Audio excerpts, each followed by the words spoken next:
بسم اللہ الرحمن الرحیم۔ کبیرہ گناہوں میں ایک بہت بڑا گناہ جس کو اکبر الکبائر کہا گیا ہے وہ ہے کسی انسانی جان کا ناحق قتل۔ قرآن مجید میں اللہ کا ارشاد ہے من قتل نفسا بغیر نفس او فساد فی الارض فکأنما قتل الناس جميعا، کہ جس نے کسی انسانی جان کو، چاہے وہ مسلمان ہو یا کافر ہو، کسی کو بھی قتل کر دیا ناحق، تو یہ ایسے ہے جیسے اس نے ساری انسانیت کا قتل کر دیا ہو۔ قرآن مجید میں جتنے بھی گناہ ہیں، شرک کے علاوہ جتنے بھی گناہ ہیں، ان کی سزا ہمیشہ کی جہنم نہیں بیان کی گئی، لیکن قتل ایسا جرم ہے جس کی سزا یہ بیان کی گئی ہے کہ ایسا شخص ہمیشہ جہنم میں جلے گا۔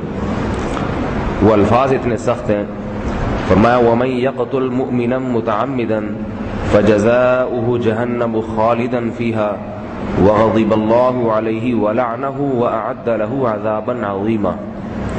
کسی گناہ پر اتنے سخت الفاظ میں وعید نہیں ہے کہ جس نے کسی مسلمان کو جان بوجھ کر قتل کر دیا تو اس کی سزا قیامت کے دن جہنم کی آگ ہے جس میں وہ ہمیشہ رہے گا۔ اس کے ساتھ ساتھ اللہ کا اس پر غضب بھی ہوگا، اللہ کی اس پر لعنت بھی ہوگی، اور ایسے شخص کے لیے اللہ نے بہت بڑا عذاب تیار کر کے رکھا ہوا ہے۔ بتائیے کہ اس سے بڑی دھمکی کسی کو ہو سکتی ہے؟ اس سے زیادہ الفاظ سخت ہو سکتے ہیں؟ تو آج بات بات پہ لوگ ایک دوسرے کو جان سے مار دیتے ہیں۔ ایک سیاسی تنظیم کا آدمی ہوگا، اس کے ذمہ لگایا جائے گا فلاں الیکشن میں آگے بڑھنے کی کوشش کر رہا ہے، اس کو پھینک دو، وہ جا کے قتل کر دے گا اس کو۔ پھر ان کا ایک آدمی اٹھے گا کہ اس دوسری سیاسی تنظیم کے آدمی کو قتل کر دے گا۔ یہ سیاسی بنیادوں پہ، چھوٹی چھوٹی بنیادوں پہ ایک دوسرے کی جان سے کھیلتے ہیں۔ ان کو یہ اندازہ نہیں ہے کہ جس کو قتل کیا اس کا اتنا نقصان نہیں ہے، اصل میں قتل کرنے والا اپنا نقصان زیادہ کر رہا ہے، اپنا نقصان۔ اگر وہ دیکھ لے قیامت کے عذاب کو تو وہ کہے گا میں نے اس کا تو کچھ نہیں بگاڑا، وہ تو مر گیا، جو ہے مرنا تو ہے ہی سب نے ایک دن، لیکن اپنا اس نے بہت کچھ بگاڑ دیا۔ حدیث میں آتا ہے رسول اللہ صلی اللہ علیہ وسلم نے فرمایا کہ قیامت کے دن سب سے پہلے جس چیز کا حساب لیا جائے گا وہ قتل ہوگا۔ علماء نے لکھا ہے کہ ایک حدیث میں آتا ہے کہ نماز کا حساب پہلے لیا جائے گا، ایک میں آتا ہے قتل کا۔ تو علماء نے لکھا ہے کہ اللہ کے جو حقوق ہیں ان میں نماز کا حساب پہلے ہوگا، اور جو بندوں کے حقوق ہیں ان میں سب سے پہلے حساب و کتاب قتل کا ہوگا۔ تو اس لیے اس میں بہت زیادہ خیال کرنا چاہیے۔ قاتل شخص جو ہے اللہ اس سے دنیا میں سکون چھین لیتے ہیں اگر وہ کسی کو قتل کرتا ہے۔ اور یہ قتل اتنا بڑا جرم ہے کہ اگر یہ غلطی سے ہو جائے تو بھی شریعت نے اس پہ بہت سخت سزا رکھی ہے۔ غلطی سے، آپ کی نیت نہیں تھی، جیسے کسی جانور کا شکار کر رہے تھے، گولی کسی انسان کو لگ گئی، ڈرائیونگ کر رہے تھے، اچانک سڑک پہ کسی کو ٹکر مار دی، تو یہ قتل خطا کہلاتا ہے۔ تو اگرچہ اس میں آپ کی غلطی نہیں ہے، لیکن چونکہ انسانی جان کا قتل ہوا ہے اس پہ بھی شریعت نے سزا رکھی ہے۔ وہ دو سزائیں ہیں، نمبر ایک جو میت ہے اس کے لواحقین کو دیت دی جائے گی، اور دوسری بات شہرین متتابعین، 2 مہینے کے روزے لگاتار کفارے کے طور پہ۔ یہ بھی مسئلہ لوگوں کو معلوم نہیں ہے۔ ڈرائیور لوگ، گاڑی چلانے والے بعض دفعہ کو بندہ مار دیتے ہیں تو عدالت میں کیس چلتا ہے، کچھ دن میں بری ہو کے آ جاتے ہیں، تو عدالت نے تو آپ کو بری کر دیا لیکن اللہ کی طرف سے بھی بری نہیں ہوئے، 60 روزے لگاتار رکھنے پڑیں گے کفارے کے طور پر۔ اب سوال یہ پیدا ہوتا ہے جب غلطی نہیں تھی تو کیوں 60 روزے رکھے؟ 60 روزے لگاتار رکھنا تو معمولی سزا تو نہیں ہے۔ تو اس کا جواب فقہا دیتے ہیں کہ اصل جواب تو یہ کہ وہ قرآن نے بیان کر دیا کہ رکھنے پڑیں گے چاہے غلطی سے مارا ہو۔ فقہا اس میں حکمت یہ بیان کرتی ہیں کہ انسانی جان کا ہلاک ہونا اتنا وہ بڑا جرم ہے کہ اس میں غلطی بھی معاف نہیں ہے۔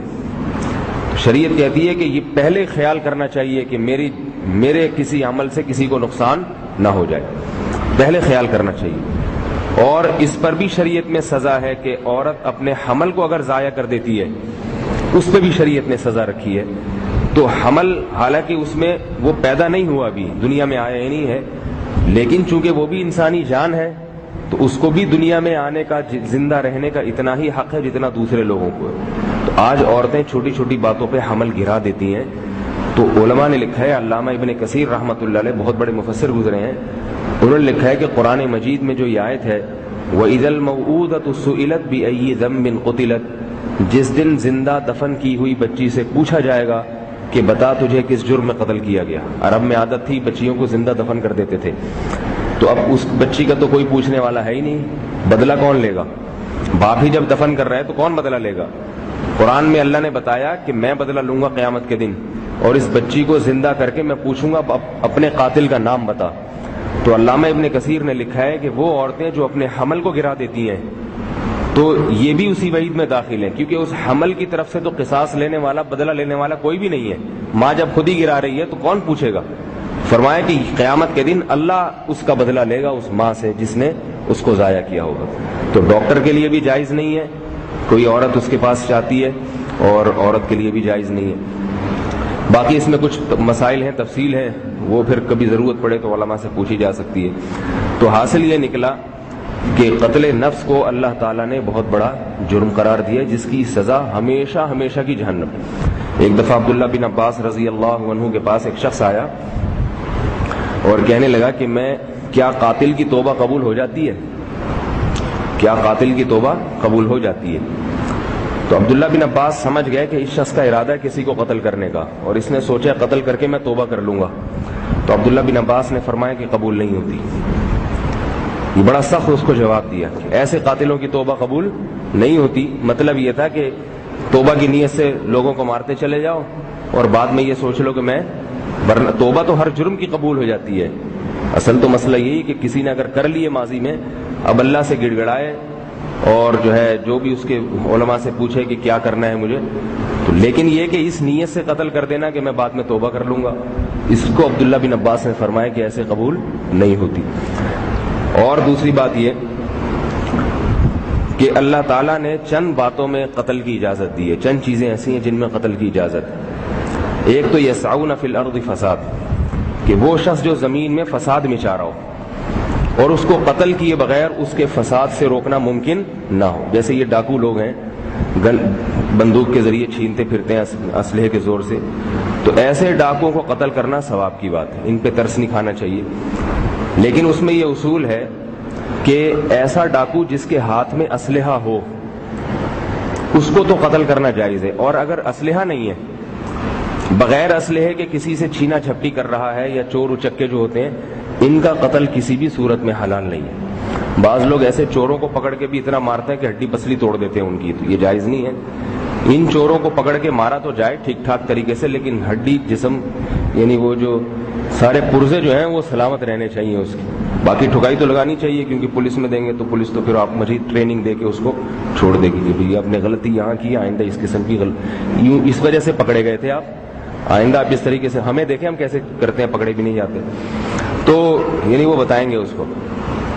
باقی یہ جو ڈاکو ہے نا، ڈاکو گن پوائنٹ پہ جو موبائل چھین رہا ہے یا گن پوائنٹ پہ، یہ اگر کسی کے ہتھے چڑھ جائے تو اس کو چھوڑنا جائز نہیں ہے، یہ بھی ذہن میں رکھیں۔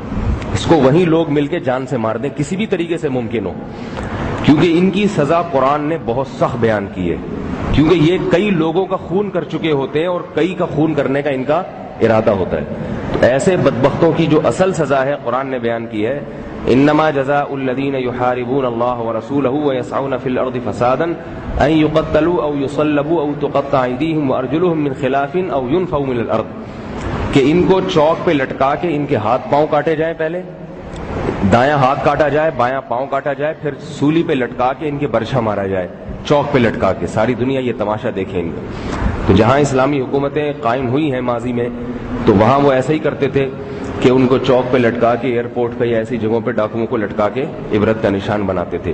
تو آج چونکہ ہمارے ملک میں حدود کا نظام نہیں ہے تو ڈاکو دندناتے پھر رہے ہیں، لوگ پکڑ کے پولیس کے حوالے کر دیتے ہیں، پھر پولیس ان کو کچھ تھوڑی سی ٹریننگ وغیرہ دے کے کچھ گر سکھا کے ان کو چھوڑ دیتی ہے کہ بیٹا آپ نے یہ غلطی کی ہے، آئندہ پہلی بات تو یہ کہ جتنا کماؤ گے اس میں سے اللہ تو 2.5% لیتے ہیں نا، آپ 50% آپ نے ہمیں دینا ہے۔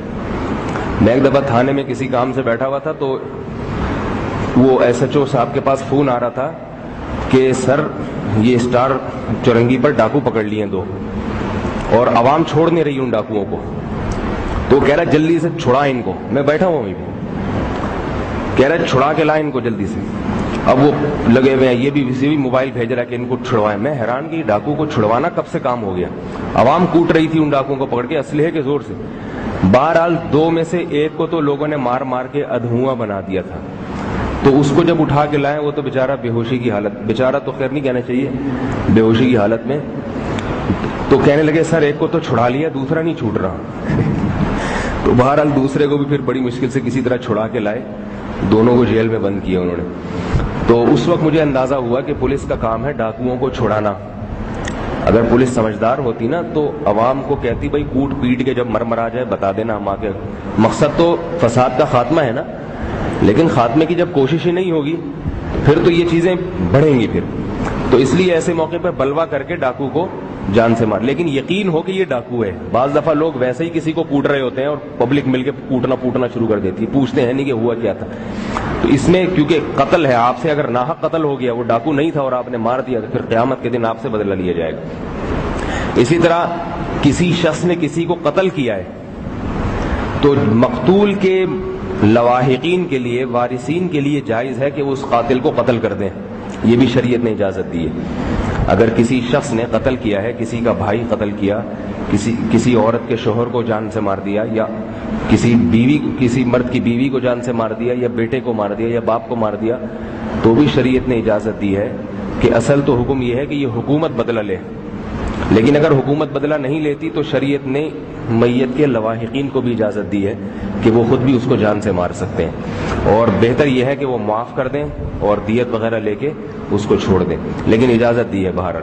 تو یہ 2 چیزیں ہیں. تیسری چیز جس پہ قتل جائز ہے وہ یہ ہے کہ وہ شادی شدہ مرد اگر زنا کرے تو اس میں بھی اس کا خون حلال ہو جاتا ہے, اور اس کو پھر سنسار کیا جاتا ہے, زمین میں گاڑ کے پتھروں سے مارا جاتا ہے, کیونکہ شادی شدہ ہونے کے باوجود زنا کی طرف جا رہا ہے. زنا چونکہ بہت بڑا جرم ہے تو اللہ ایسے آدمی کو زمین کے پشت پسند نہیں کرتے. لیکن یہ چونکہ حدود ہے لہذا یہ حکومت کا کام ہے, اس میں عوام کو اجازت نہیں ہے کہ وہ کسی کو اس طرح سے, کسی زانی آدمی کو خود سے پکڑ کے کوڑے مار دیں یا پتھر سے مار دیں, تو اس کی عوام کو اجازت نہیں ہے. تو یہ چند چیزیں ایسی ہیں. اسی طرح میدان جہاد میں لڑائی ہو رہی ہے دشمن سے تو وہاں بھی قتل کرنا جائز ہے. ان باتوں کے علاوہ کسی کا بھی قتل کسی بھی صورت میں حلال نہیں ہے. چھوٹی چھوٹی بنیادوں پہ آج لوگ قتل کر دیتے ہیں, جان سے مار دیتے ہیں. یہ آیت ذہن میں رکھنی چاہیے. دوبارہ پڑھ دیتا ہوں, وَمَن يَقْتُلْ مُؤْمِنًا مُتَعَمِّدًا, جس نے کسی مسلمان کو جان کر قتل کیا, فَجَزَاؤُهُ جَهَنَّمُ, اس کا ٹھکانہ, اس کا بدلہ جہنم کی آگ ہے, خالداً فیہا, جس میں ہمیشہ جلتا رہے گا, وغضب اللہ علیہ, اللہ کا اس پر غضب ہوگا, ولعنہ, اور لعنت بھی ہوگی اس کے اوپر, واعد لہ عذابا عظیما, اور ایسے بدبخت کے لیے اللہ نے بہت بڑا عذاب تیار کر کے رکھا ہوا ہے. اس لیے ڈرنا چاہیے. حدیث میں آتا من حمل علینا السلاح فلیس منا, قتل کرنا تو دور کی بات, جو کسی مسلمان کی طرف اسلحے سے اشارہ کرے فرمائے وہ بھی ہم میں سے نہیں ہے, وہ مسلمان نہیں ہے. وہ صرف ڈرانے کے لیے کسی بندوق سے کسی کی طرف اشارہ کرنا, تلوار اس کی طرف سوتنا, ڈرانے کے لیے, اس کی بھی شریعت میں اجازت نہیں. علماء نے یہاں تک بیان کیا ہے کہ جب کسی کو چھری یا چاقو پکڑایا جائے تو دھار کی طرف سے نہ پکڑایا جائے, دھار کی طرف. اتنی احتیاط کی علماء نے کہ چاقو جب کسی کو پکڑایا جائے تو دھار اپنی جانب ہو اور دستہ اس کی جانب. تو یہ سارے فقہا جو اصول یہ بیان کرتے ہیں یہ اسی وجہ سے کہ اللہ اس کے رسول صلی اللہ علیہ وسلم کی اس بارے میں ہدایات بہت سخت ہیں. اللہ تعالی ہم سب کو سمجھنے کی, عمل کی توفیق عطا فرمائے, اور اس بدترین جرم سے ہماری قوم کی حفاظت فرمائے.